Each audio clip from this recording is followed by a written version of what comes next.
Hello, everybody, and welcome to this episode of the Meaningful Communication Show. I'm your host, Chad Eaves, and we are joined today by our regular contributor and guest, Michael Gansl, a voice of Reason Consulting. He's a business consultant in New York City. And we are also joined by his associate, Marc Schwartzberg of OFH, a furniture company that specializes in working with small businesses. Marc acquired OFH in 2014. He's been in the office furniture industry for about 40 years in New York. And we're going to discuss today some of his insights and perspectives on business communications and how that's impacted him, how that's evolved over time. In addition to his business, he's also the father of 5, and him and his wife, Jill, are big fans of the galleries and museums in New York City. And he's also an avid athlete where he's been competing in triathlons and rides his bicycle on a regular basis to his office and around the city as well. So welcome to both of you, Michael and Marc. Hello and welcome. Thank you, Chad. It's good to see you. Marc, welcome. Really good to see you again here on the screen. And so we were also going to talk about customer satisfaction and communication with your clients. So tell us a little bit about yourself for a few minutes, and then we'll get into talking about customer satisfaction. So I really grew up in the office furniture business. My grandfather started an office furniture company in New York City on Broadway and Spring Street, in what's now Soho, before World War II. And my dad passed away when he was very young, and I came into the business when I was 19, and I started in business with 2 older brothers, 15 and 17 years my senior, and this was really exciting for me. I always liked design, and I always liked business too. And I remember as a kid sitting in the store and being in the window and watching, and sometimes even had customers would come in and kind of helping them out, buy chairs and buy office furniture. So I really grew up in the business. So you've been doing this for such a long time, and you've certainly experienced what it's like working with clients and customers. So, a few weeks ago, Chad and I did a podcast on the customer experience and how it drives business. And so, it's interesting. We came up, we had uncovered 2 statistics that would be interesting for you to hear and maybe comment on. So one of them was 77% of brands believe that the customer experience is the key competitive differentiator in working with vendors and suppliers. And I mean, that's overwhelming, 77%. And then 86% of consumers would leave a brand after as few as 2 poor experiences. How do you deal with that?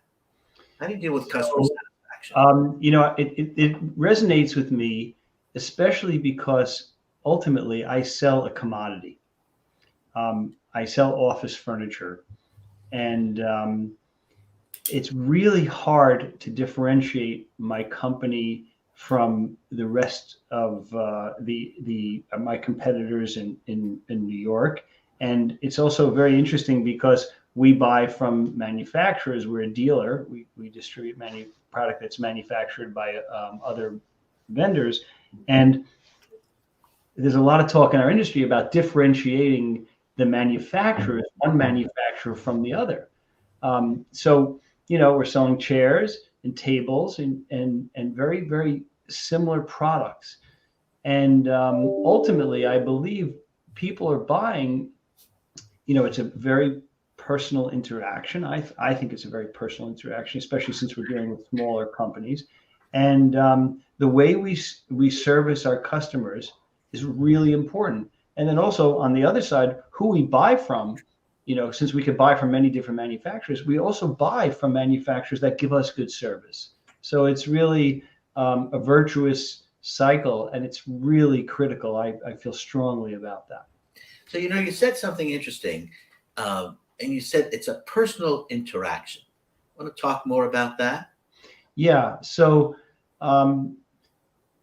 our company focuses on businesses with with offices than fewer than 300 employees.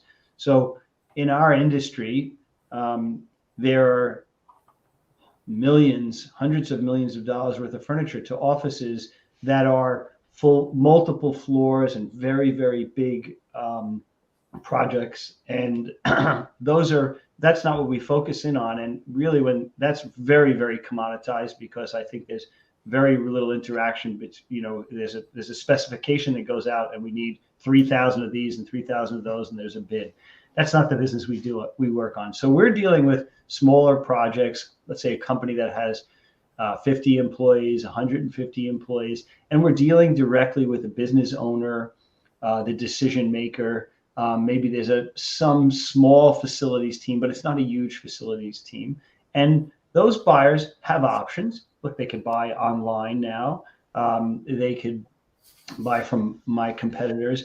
And I feel strongly that the bond between the buyer and the seller and how we interact with our clients is critical. So how do you anticipate their needs? So I think that's something, you stole my line, Mike, and that's okay because we know each other well. The idea is that what I try to talk to my team about is that what we can do to help our clients, the best way that we can help our clients is anticipate their needs. So when you're furnishing a new office, for us, there's a trigger point. Usually you're signing a new lease or you're renewing a lease. That's when you're going to buy the most furniture, or your company is rapidly expanding. And our typical buyer is not doing this every day. They're doing it only as often as they sign their lease. So what is that? Every 5 years, 7 years, 10 years? Sometimes it's every couple of years, but not that often. And they're not expert in this. So as in our company, what we try to do is help that buyer anticipate what might happen. And I think that's the key for any business, and the key to customer service is try to think ahead of what the customer doesn't know they need and try to figure that out. And when we could figure that out and we can anticipate that for the client and give them a heads up in advance, then they feel well cared for. So that's what we try to do. So go ahead. So that was a message that I saw in the video you have on your company's website in your idea section. Was really addressing that aspect of it. So first question I have for you on that, Mark, is what inspired you to make the video and to produce that? Because that's also publicly available. Anyone that wants to see it can go to your company website and see your philosophy there. But also, the audience was your staff, was your employees. What motivated that? So we're pretty much a remote company where we have some people who come into the office, and we have I have teams of designers and customer service and customer support team overseas. So we're recording all of our monthly staff meetings. And so that we've been doing for quite some time now, since COVID. And this presentation that I gave was about wowing our customers. One of our core values is we wow our customers. And Ricardo, who's been with the team for many, many years, didn't really understand what does that mean to wow your customer. It's like he thought it was sort of a generic term. And the conversation that I had with the team was about the perspective of customer service. On the one end, we wow our customers. And then being from New York and a Jew from New York, I had this other end of the spectrum, which is the oi experience, where everything goes wrong. And in my world, the furniture gets ordered and it gets delivered and it gets damaged, and then we got to get a replacement part, and the replacement part gets damaged, and there's always these nightmares that happen, and the furniture is delayed. I wish I would say I had this perfect company, but I don't, and there is no such thing as a perfect company. So I wanted to get across the point to the whole team that there's this spectrum from the wow to the oi. And Mike said, because you get two shots with a customer. You're lucky if you get two shots with a customer. Sometimes you don't even get that second shot. And then the other thing that I think about, I think that people who are thinking about this is that there's an area in the middle of the spectrum where it's just like okay customer service. You kind of get what you expected. It doesn't wow you. And I think of the hotel industry is really something that they know how to do this. The ones who do it well, they make you feel so cared for. And hospitality, restaurants, and you go to you could have a hotel experience where they really treat you well. And if I could do that with office furniture and something that's so banal and just mundane, and if we could and people I think dread buying office furniture, and there's a lot of anxiety around that. If we could have our customers feel like, wow, these people really took care of us. They were anticipating our needs. We figured there's going to be something that's going to go wrong, but something went wrong and they took care of us. If we could do that as a company, well, it's not if. We have to do that as a company, because if you even think about it, then you're going to be out of business because it's so competitive. Amazon's going to eat us up alive, or I have very, very big competitors in my industry. So it's really not if, it's we must. So you take that oi, what do you turn it into? Joy. And that was your idea, Mike. So you can have you just put a J in front of that oi, and really, and it's really an opportunity. And I look at life like this in general.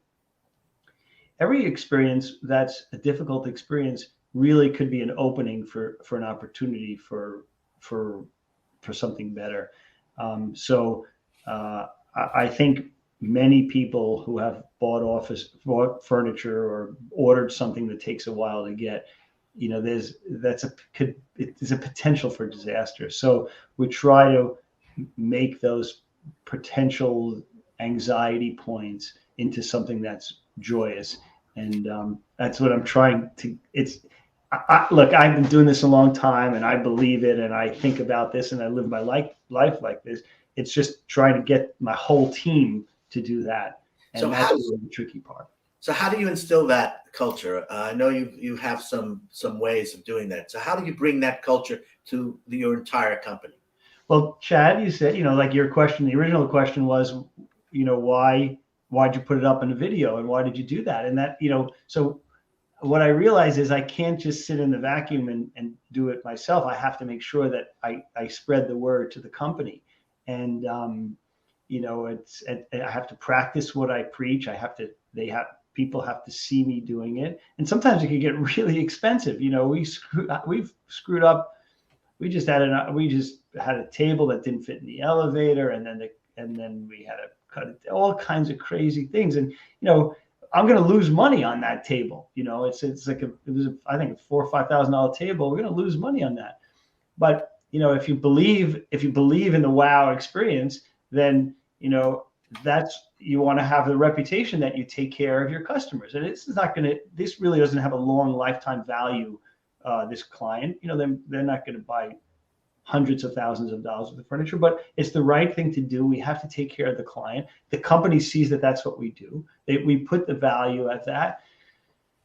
I had this woman, Sophie, who worked for us. I haven't done this in a while. I have to do it again soon. When Sophie joined us, I knew she was going to be a great long-term employee. It turns out it was her first job in college, and lovely woman. Now she went on to be in healthcare. She's a therapist, and she was with us for probably over 5 years. But I realized that where she grew up, she didn't really understand, and her lifestyle, what it means to be taken care of at this level. So we went out, took out to a nice lunch and to a nice restaurant, and to even experience what it's like to be taken care of like that.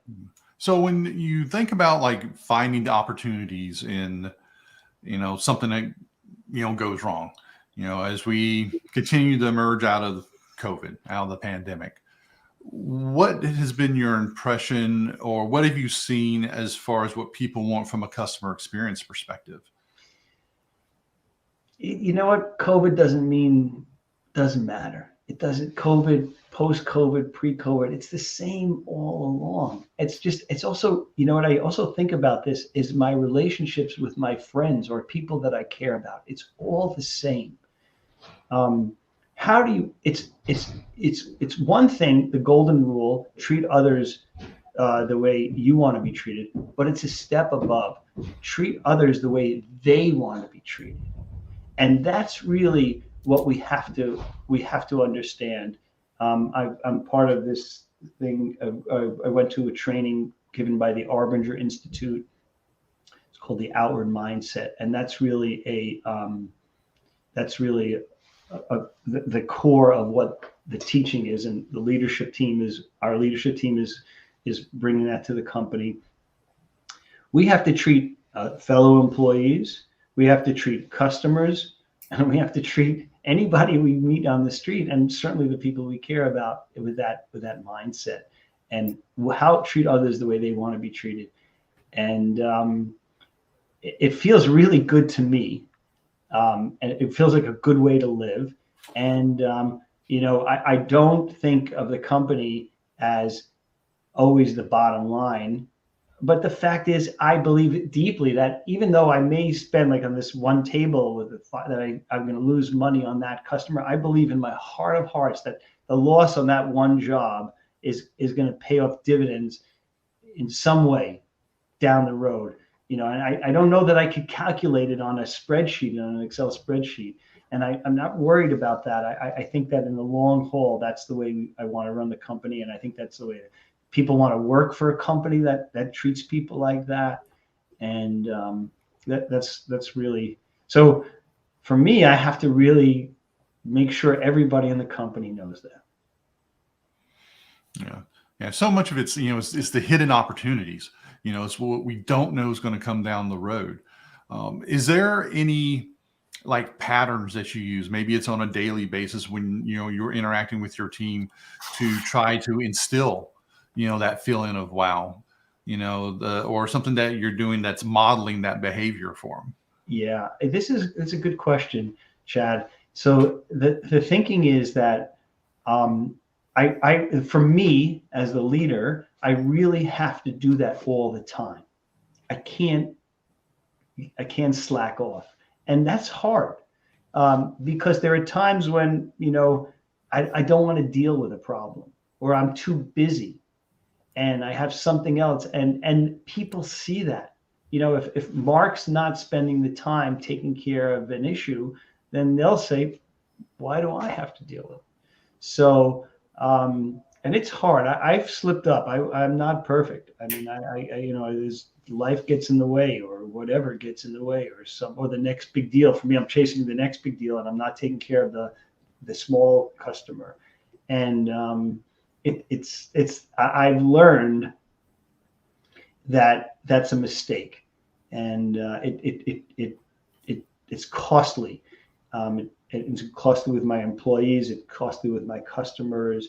And so really for me, it comes back to time management. I have to manage my time well so that I have the opportunity and the ability to spend the time on the smaller things as well as the big things, and prioritize and delegate and have the right people. And now that I have a leadership team and have the leadership team understand, like I said before, Ricardo didn't understand what I was talking about with wowing the customers. Ricardo's been with me for 5, 6, 7 years. Mike was helped me hire him, and of all people, he should really understand it. So you have to keep saying it. I think we've heard it. You have to say things 7 times before people hear it. Whether that's internally or the customers, and so it's it's a tough job. We got to do it. And luckily I enjoy it. It feels right to me. It's like I want to treat people well.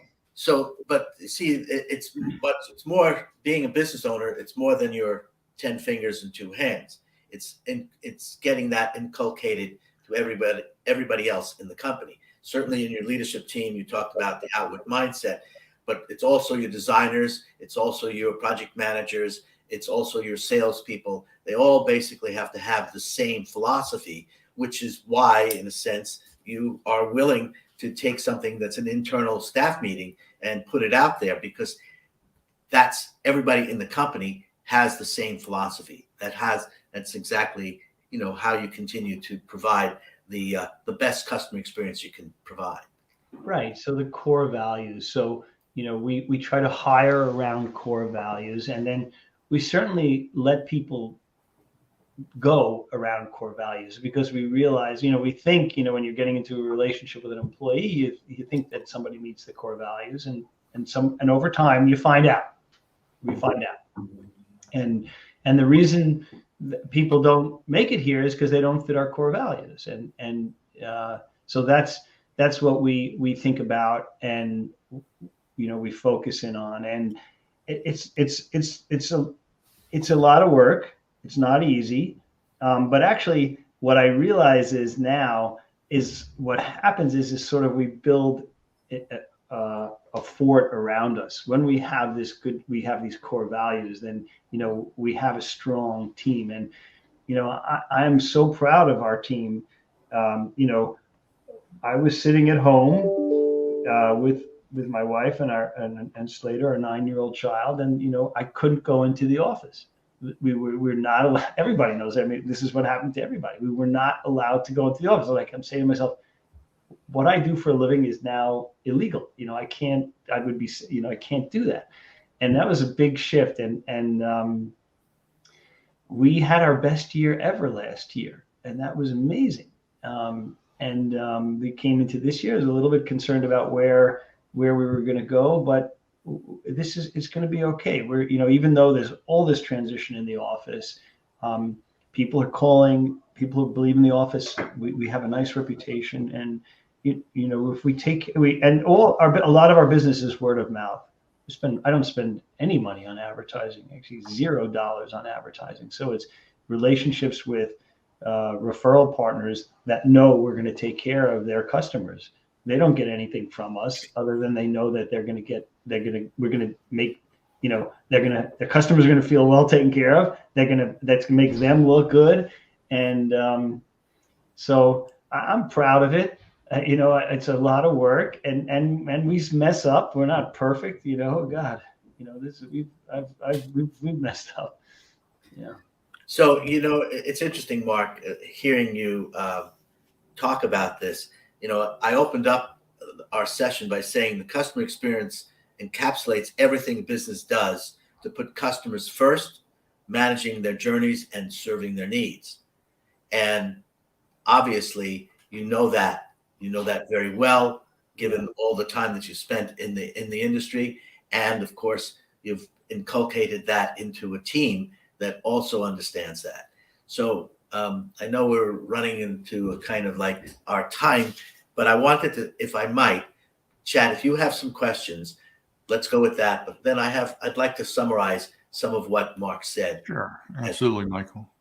Well, the one thing that's stuck in my mind, Mark, is the anticipation factor. And how did that become important to you? Was there an event that happened, or something that you learned somewhere that really prompted that? Because that is definitely a core theme among successful people, is the anticipation. And what brought that to the forefront for you? Okay, I was in therapy, and this goes back. I was with my first wife at the time, and the therapist told me that the key to a good relationship, a marital relationship, is to be able to anticipate your partner's needs. And then I spent a lot of time, years, thinking about that, and what that means for me, and what it means from others. And then that was decades ago. And then I realized, hey, this is this works with a spouse. It certainly works with your children. It certainly works with your friends. Because if if you have a friend who like, friends sometimes get into trouble, they don't know what the hell's going on. But if you can anticipate their needs and not tell them what to do, but try to be a good friend and listen, and then look, I work hard and I actually love what I do, and I'm like, and I'm competitive and I like to be successful. I'm saying, what can I do to be successful in business? And I realized that it's the same stuff that works at home or works in the office. So that's and we're not always successful anticipating our loved ones' needs. We're not. But sometimes we hit it. Sometimes we hit it, and it's probably easier, and for me, it's easier in the office furniture industry because I've been doing it so long, and most of my clients, generally speaking, are clueless. They don't know.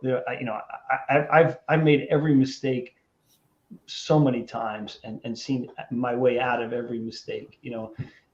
40 years is a long time. People don't usually are not in business for 40 years. So, or in the business world for 40 years. I think it's so, and I've had some punches in the gut along the way. It would be nice maybe that I wouldn't have to be in the business for 40 years, but I'm still at it and I'm doing it. And so that's anticipating the client's needs, anticipating your loved one's needs. It feels right. And when you can do it, it's very satisfying, I think. Well, thanks for sharing that. Great. That's something that's going to resonate with all of us in so many different aspects of our lives. Michael, what do you have to take us home? So I'm going to summarize. First of all, before I do, I want to thank you, Mark, because one of the great qualities about you is that you're just a very real guy. You let it hang, you put it out there, and that's really important. So I took some notes as you were talking, and look, you recognize that you're in a commodity industry, right? Okay. So what's key? The second recognition is that what you do, despite the fact that it's a commodity, it's still a personal interaction. It's still personal. It's still person to person. And so as a result of it being person to person and the personal interaction, then you have to anticipate what their needs are. Not what your needs are, but what their needs are. And in particular, how they want to be treated. Because you already know that they have certain pains. They have fear because this may be the first time they're doing it. It's a big project. They're anxious.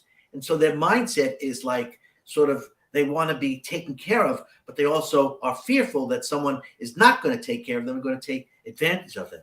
So that you know always that you have their needs, their requirements, their thinking in as how you deal with them. You also know that you're going to make mistakes, but you also know that you're going to learn from those mistakes. And the reason you're going to learn from those mistakes is because you've built a culture with core values that basically address that outward mindset and how to deal with them. And then lastly, the reason you've been able to stay in business or been in the business world and for 40 years and this particular business for the last 14 is consistency. Because you deliver the same personal interaction, no matter how big, no matter how small, no matter what, it's still the same. And that consistency is what continues to make you successful. So I want to thank you again for being out there, putting yourself out there. And I hope that when people listen to this podcast, that they're really going to learn a lot from you. Really appreciate it. And just to echo what Michael said, thank you very much for coming on today, Mark. It's been, really helpful and informative. I think a lot of people can benefit from your experiences and perspectives. Michael, as always, thank you for joining today. And we will be back with our next podcast in the near future. Until then, everybody take care, be healthy, be wealthy, and talk to you soon. Bye-bye, everybody.